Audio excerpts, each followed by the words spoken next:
On this episode of Bite Sized, we are watching and discussing the 22nd scene of the film Twilight. For those of you watching along at home, that is from 28 minutes and 22 seconds to 29:09. And now, on to the episode.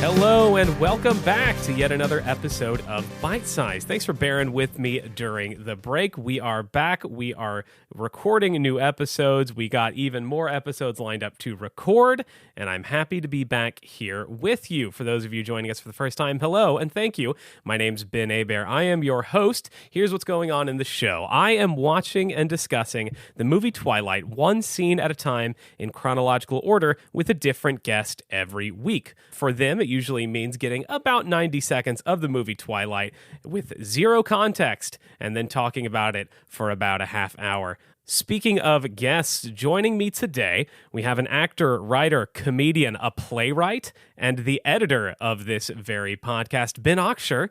Thank you so much for being on Bite Sized. Thank you so much for having me on Bite Sized. It's a little surreal to be here. Is it? Why is that? Well, because up until now, I've been a part of the show. Yes. My voice has even occasionally popped up as I insert it without asking. But always appreciated. But I have never been an actual part of the conversation before. I've been on the outside looking in, my face pressed against the glass, watching a warm family by the hearth discuss this vampire film.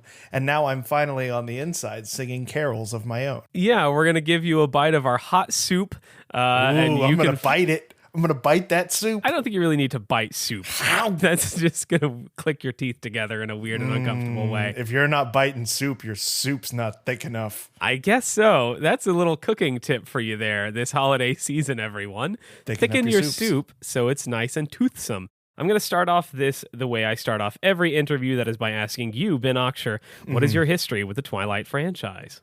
My history with the Twilight franchise is very passive and very zeitgeist. Yeah. I never read the books. I never watched the movies. I was aware of them enough to know the memes, and when doing improv shows, to be able to riff on them and do jokes about them. Yeah. And that is the extent of my knowledge. There may have been a little bit of like snootiness on my part of like, that's probably dumb, but I don't think I ever dedicated too much of my time or attention to trying to understand it. Did you have friends or family, that someone close to you that was into it, so that you could have that sort of closer exposure to it? Or are we just talking truly cultural osmosis here? I don't remember talking to someone who was a real fan of it until I was in college. Yeah. There was a girl in my theater department who was trying to describe it to me. And I just remember the conversation being along the lines of like, guys need to be more like Edward Cullen. And I was like, how? And she was like, just, be hot and a vampire. Yeah. And I was like, okay, well, I'm 0 for 2. And that was kind of the end of that. One of those things is attainable, I would argue, if very difficult. Yeah, but there's no way I'll ever be hot, though. Yeah. Being a vampire, though. Vampirism is around the corner, so say science. Just hang out with some bats, and I'm sure it'll happen eventually.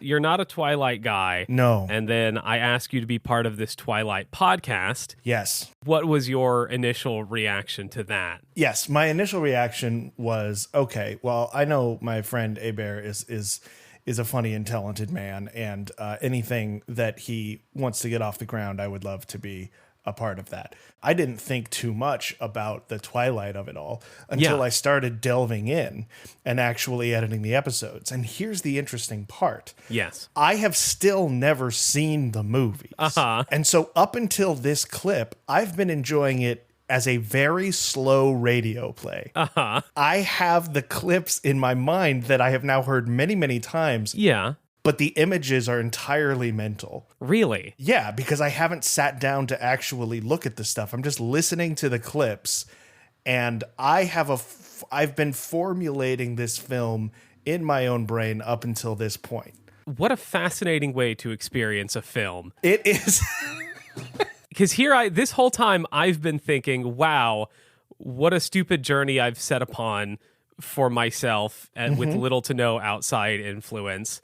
What a strange way to experience Twilight. And here you are doing it one step stranger because there is no video involved. It's been extraordinarily strange, and especially to experience it at the speed at which I am. Yeah. Not just the sort of time warped speed of listening through entire episodes dedicated to moments, but editing those episodes, meaning for a half-hour show or so, spending, an hour and a half, maybe 2 hours delving through that. And so it's as though the film Twilight is expanding into eternity for me. It's like Inception, where when you're in a dream, you experience time differently than in real life. The clip itself is the innermost dream of the Inception. Yes. And then the next level of dream is the finished episode. The level above that is the raw audio. And I'm delving through that. Let's get into the meat of the episode here, the clip we're talking about today. We're on the field trip at the greenhouse/compost store or whatever it is. Bella is walking outside. There's a guy with a worm on a stick that holds it up to her. Whoa. Bella, look. It's a worm. It's a worm. Like you do when you're that age. Yeah. She talks to Edward. It doesn't go well. They get on the bus. That's it. That's the scene. A lot to dive into here. Yeah. Did you ever do gross stuff to try to impress people when you were a young lad? Did I do gross stuff to try to? No, like wiggle a worm at them or something. No, I wasn't a gross out kid. I was a jokesman. Mm-hmm. My early attempts at that weren't great. I think I figured out what the cadence of a joke was long before I figured out what the structure of a joke was. So I would kind of go around throwing out patterns of noise that seemed like they should get a laugh. And every once in a while, that would work. That was my road to attention.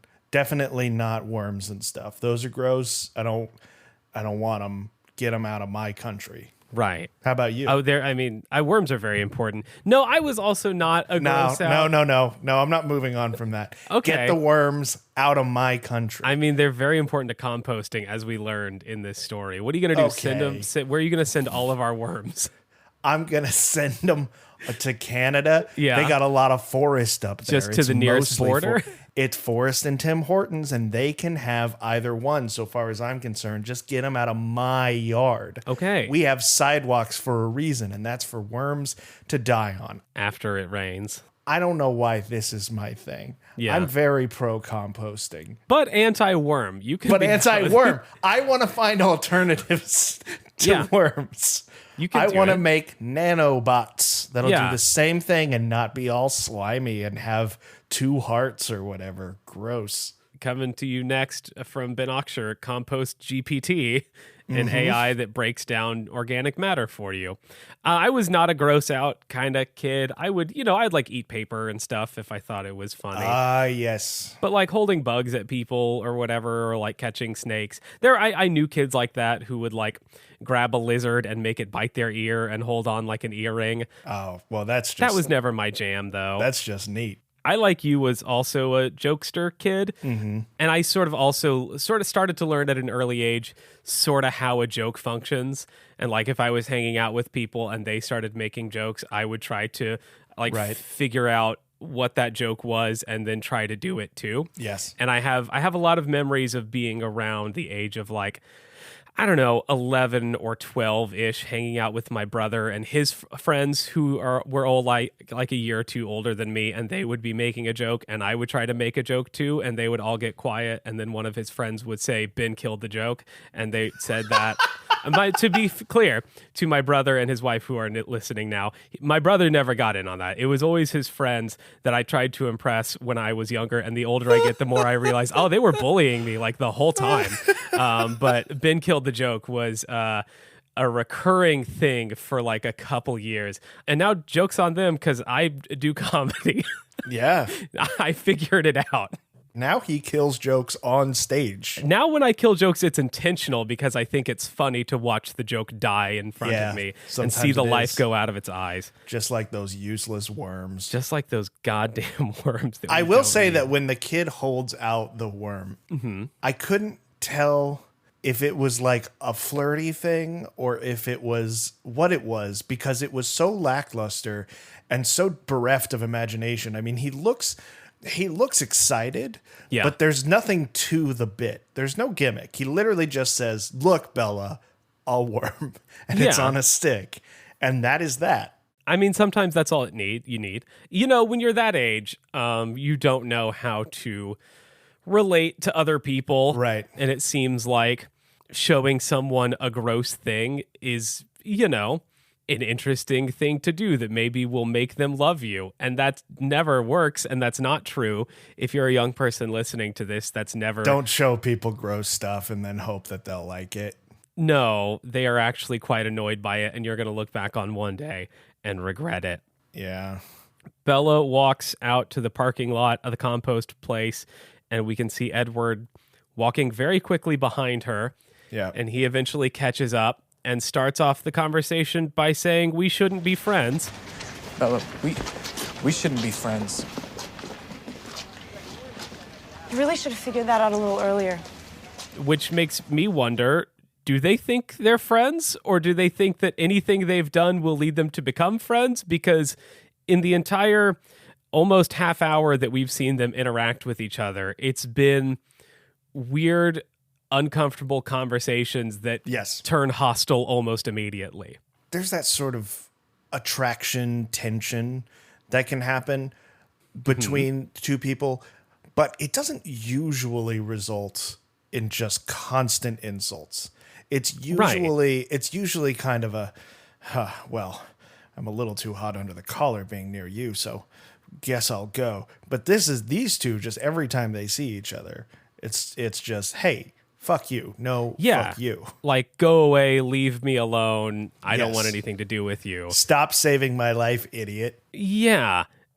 Like, that's like the one thing. The saving her life is like the one thing that you could look at as a positive interaction. And even that is weird because he just sort of runs away at the end. Right. I wonder why. Does he think she thinks they're friends? I'm trying to understand the math here, and it doesn't work out. I think he thinks she thinks they're going to be friends. Okay. And he's trying to nip that in the bud. Yeah. Theory of mind here. Okay. I think. Yes. He thinks. Yes. She thinks. Following. They're going to be friends. But I think she thinks. He thinks she's awful. So she doesn't think he thinks they're going to be friends. So he's cutting something off that she's not expecting, and she's angry that he's just now vocalizing it. Listener, if you followed any of that, please diagram it and send it to me, because I got lost after the second course of he thinks and she thinks. The gist of it is, it's weird that they're talking about being friends right now, because clearly neither of them are in a good place. What she wants from him is information. Yeah. She wants information. She wants to know, how'd you get so zoomy? How'd you get to be a big parking lot zoomy boy? Yeah. And he won't tell her, which reads as him being sort of cruel or careless toward her. And yet he saved her life, which is the ultimate sacrificial act, as the Bible tells us. No, that's not quite what it says. Yeah, no greater love hath no man than this, than to stop a van with his bare hands. Then he goes zoomy across the park. Yeah, exactly. That's in the Bible. So she's getting real mixed messages from him. I guess if we were to put this in like metaphorical terms for the typical teen experience, maybe this is like he bought her a bunch of flowers and then left her on red. It's like, what's happening? I guess these are very different messages you're sending me. Yeah, that's one way to look at it. And, you know, they're still like, I guess, technically teenagers, high schoolers, even though one of them is over 100 years old. Yeah. But they're still locked in that weird, again, just like the man with the worm, they don't know how to interact with other humans yet. They still clearly have a lot of figuring out to do. And it is one of those things where you know, you think maybe you can be friends with this person you clearly have nothing in common with and only fight with. And you'll learn one day that you don't have to try to be friends with everyone that you sit next to. Oh, you sure don't. Boy, howdy. I learned that the hard way in my biology class, where my lab partner was also weirdly standoffish the whole time, and I tried my best to be friends with him. And then at the end of the year, I asked him to sign my yearbook, and he wrote, "Ben, I still don't like you," and then signed his name. So I don't think he was a vampire. What? It's true. I'll try to find it when I go home for Christmas in a couple weeks. But somewhere in my parents' house is a yearbook where someone signed it, "I still don't like you."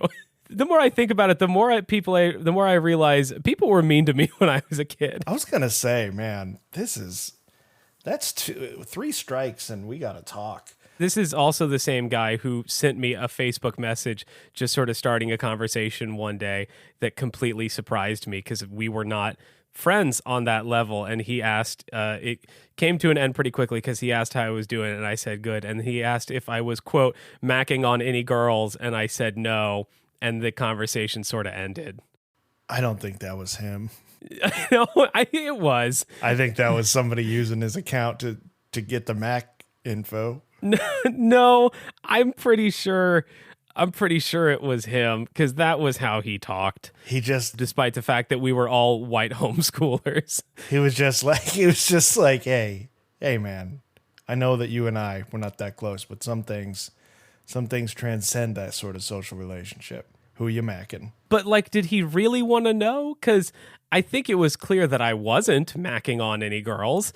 And was he just sort of trying to ask to get me to admit that I was not so he could have a laugh at my misfortune? Or I think he thought that you thought that you were hot shit. Okay. And that you were going around macking. And he wanted to make sure that you knew that you weren't. Or there was a particular girl that he wanted to go macking, and he wanted to make sure that you weren't already doing that because that would just ruin it. I mean, if the first one is true, that was unnecessary because I was well aware the number of girls I was macking on was 0 because I was too afraid. And frankly, before that Facebook message, had never seen the word Mac in that context and could not define it if asked. It means buying McChickens for. Oh, I assumed it was some sort of kissing. No, what? No. If you're macking on a girl, you're buying her McChickens and tossing them out the window of your moving car. It's not when you give someone a really loud, wet kiss that sort of makes a mack sound. Absolutely not. What it is you roll up and you order yourself just a few of them spicy patties. Get a little shredded lettuce. Ask for a slice of American cheese if you're feeling especially adventurous. Yeah. And then out the window of your moving car as you pass by a girl that you fancy, you say, "Mackin'!" Yeah. And frisbee-like, you toss the confections her way. Let's get back to Twilight as much as I enjoy this discussion. Yeah, we're gonna go way over time. I'm fine with that. Just don't leave bad stuff in to make it longer, please, God, please. Fart. No, fart, stop. Cut fart, that fart, out. fart. Cut it out. Literally and figuratively. They're talking about, boy, I bet you wish you had not saved me and you regret that. And Edward gives what I think may be the best line of the movie so far. I mean, why didn't you just let the van crush me and save yourself all this regret? Why do you think I regret saving you? I can see that you do. I don't know why. You don't know anything. You don't know anything.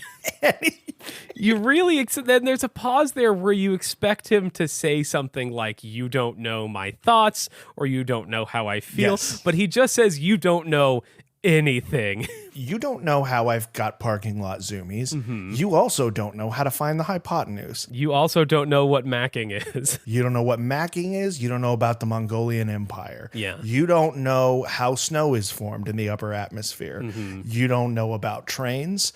You don't know about the band train. You don't know the capital of Azerbaijan. You don't know anything. You You don't know stupid dumbass. anything. Such a powerful way to really talk to someone that thinks you're going to be friends, I guess. Yeah, well, I mean, I guess maybe he's just really trying to slam that door. Yeah. It's as though he were a secret agent, right? And he got too close to someone to a civilian. Yeah. And now he's realizing, but if I get her mixed up in my world, then, she becomes a target. I can't have that. So he has to act unnecessarily cruel to drive her away, but really it's for her own safety. Yeah. I mean, that's a charitable reading of this. I was going to say it's like the movie Air Bud when he tries to make Air Bud go away. Yes. And so he yells and he tries to do it the nice way with the garlic dipping sauce and throwing the basketball out in the woods, but also he does the whole yell, I don't want you, get out of here.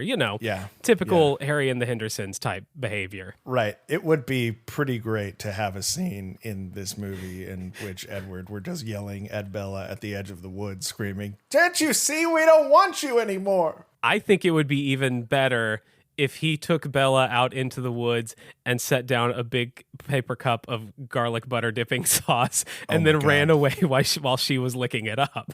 God damn it, that would work on me. That would work on me so good if you brought me Absolutely. out somewhere and you just gave me a dipping sauce of butter garlic. Yeah. Oh boy, it'd be a long moment before I realized I'd been left to die.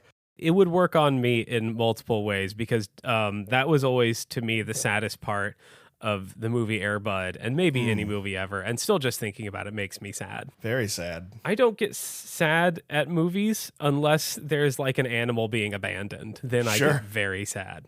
Like the beginning of Oliver and Company is the worst thing that's ever happened to movies. I hate it. It shouldn't be allowed. That shouldn't be legal.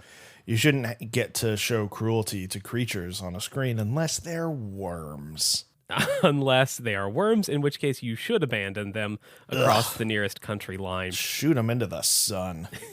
That's drastic. One at a time, or are you going to have to collect the worms first? Obviously not. That's inefficient. Yeah, very clearly. You're going to have to collect them into a silo-like rocket over time and then blast them all off into the sun during which there will be a festival of celebration. Okay. That will bring the global community together in their hatred of those damn Wiggly boys. Alice and Jasper show up and are like, hey, how's it going? Is everything cool? Hi. Are you going to be riding with us? No, our bus is full. In front of an empty bus. As far as we can tell, it's empty. And then he bangs on the door to be let in. Yes. And I get that, like, he's just saying our bus is full as a way of, like, rudely saying you're not welcome to sit on our bus. But it really raises a lot of questions like, why does he get to decide what best bus she's on? Well, don't the Cullens take their own special bus? Isn't that something? Yeah, like on the way to the field trip a couple scenes ago, we see everyone get on one bus and that bus fills up and like the 6 Cullens get on an equally large bus that apparently is just going to have them on it. See, that's very confusing to me. I understand why, certain elements of their life they can't portray in front of other people. Yeah. I understand why they have to sit in the cafeteria and pretend to eat, and that's better done at a distance or whatever. But you can just be on a bus. You can. Do vampires sit when they're on a bus? Do they just start going and like flapping their wings? It's possible. Is the bumpiness of the road and the lack of seatbelts something that just tumbles them into their beast form temporarily? Maybe you'll, sit too close to one and feel the cold skin and start to wonder what's going on. Oh boy, that could be it. But also, like, while they're doing this, we see other students just sort of hanging around, enjoying the wonderful world of composting. Mm-hmm. There's no, like, teacher. Mr. Molina is not there trying to get everyone onto buses. No. Bella and the vampires just sort of decide, time to leave now. It's time for us to go. Can they do that? I mean, they can. Clearly, they got all kinds of privileges not afforded, I guess, to the rest of the student body. This pack of yahoos, they get their own bus. They call their own shots. They eat their pretend food. It sort of feels like they're at a wedding and there's a shuttle from the reception to the hotel that's just doing laps, and they go out to the bus and they're like, take us back to the hotel, please. And he's just like, oh, gotta get out of here. There's a bunch of worms at the reception. As happens. I was going to say, I don't think that you can just like pound on the bus door. No, that's rude to the bus driver for one. I was going to say, I don't think that's how school buses work. But look, this is the part where I should probably mention to our listening viewer, God, who is watching all of this. Bear and I have quite a few similarities in our pasts. Not just first names. Not just first names. Bear, you've mentioned several times as you talk to guests about their high school experiences. Yes. That you yourself were homeschooled, yep. and a lot of this is sort of alien to you. A recurring topic of conversation on this show is that I was homeschooled for my entire education experience until college, and I don't know how real schools work. Yes. So samesies for me. Yeah. I actually, for later in high school, I did go to a private school, but it was teeny tiny. I graduated in a class of 9 people. Mm-hmm. It was like half a degree away from homeschooling. I would say, I think you currently hold the record for smallest graduating class, beating my 12. Yes! So congratulations. I will say also, technically, I don't know if it counts because technically that number does not include me. Okay. I didn't technically graduate high school because when I went to this private school, I had already been homeschooling for a little bit. And this, I didn't find this out until years later. Uh-huh. But because I came in late, I had not technically taken all of the classes that would have qualified me to graduate under that school's standards. Yeah. And there's no mechanism under Missouri law for someone to get a homeschooled high school diploma. Yeah. So technically, I never graduated high school. Did you get a diploma of some sort? No. Did you walk in a ceremony? Okay. Yeah, they let me walk because there were 9 of us. Yeah. What were they going to do? Have only 8 walking? That's ridiculous. There were 9 of us. I had a 4.0. They weren't going to say, sit down and watch the rest of them. But it was like 2 years later when I asked my mom, I don't remember why I wanted it, but I was like, Mom, where's my high school diploma? She's like, you don't have one of those. I said, what? She was like, you didn't graduate. It's like, but I'm in college. How did that happen? She's like, I don't know. What did you tell the college then that you actually I told them my GPA and and my ACT score and that I was willing to go into insane amounts of debt for a decision I didn't currently understand. That's fair. Last question before we get back on topic and end the episode. How long did your graduation ceremony last if there were 9 people walking? 45 seconds? I mean, the walkie part was real short. You know what stretched into eternity was the speech, which was given. I think there was a student speech in there, but that's not the one I remember. What I remember was someone who was very involved in the school who was a pastor, and he went up there and gave the most dour, depressing, hopeless speech I have ever heard that essentially boiled down to, look, if you think you're about to go out into the world and enjoy your life, you're being frivolous, and you need to shut that down. And as I sat there listening to this, I realized I cannot wait to get out of here and go literally anywhere. And this is where I've ended up, and I'm so happy. So you're saying he was wrong? He was wrong. I'm out here. I'm doing jokes with my buds on podcasts and hating on worms, and he can't stop me. There's nothing he can do. And I'm not killing jokes and macking on one girl. So that'll show you people who talked to us when we were young. You're macking on live TV. Oh, at least once, twice, if you think about it.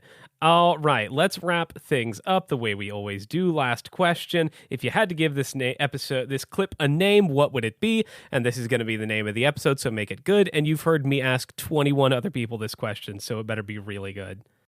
Worms of Endearment.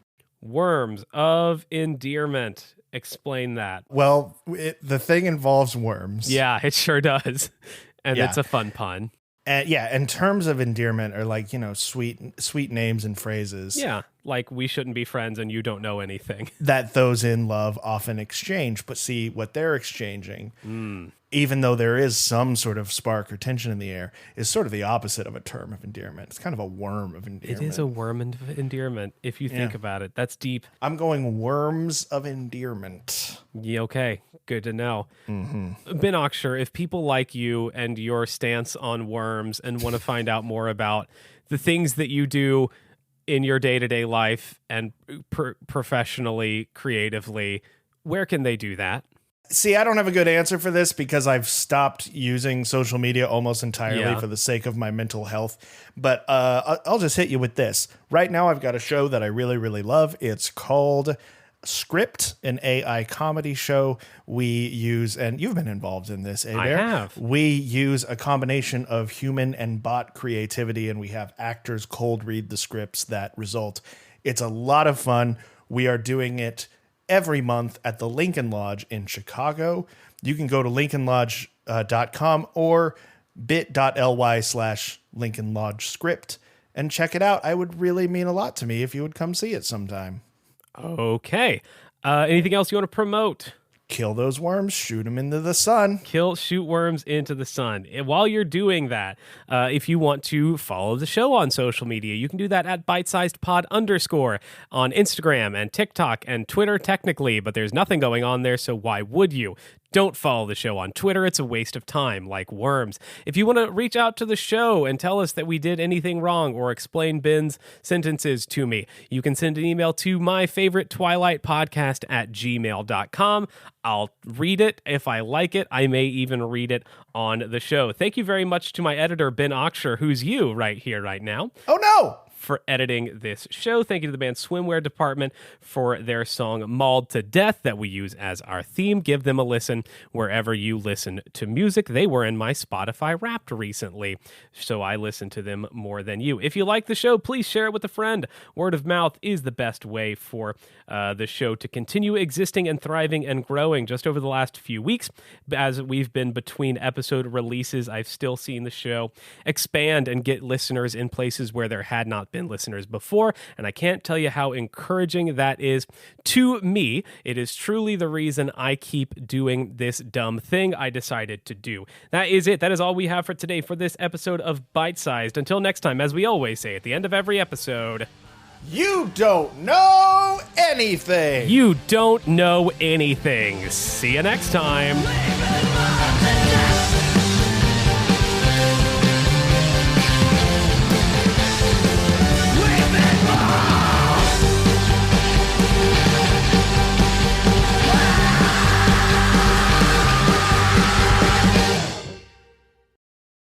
Fart, fart, fart, fart, fart, fart, fart. Fart, fart, fart, fart, fart.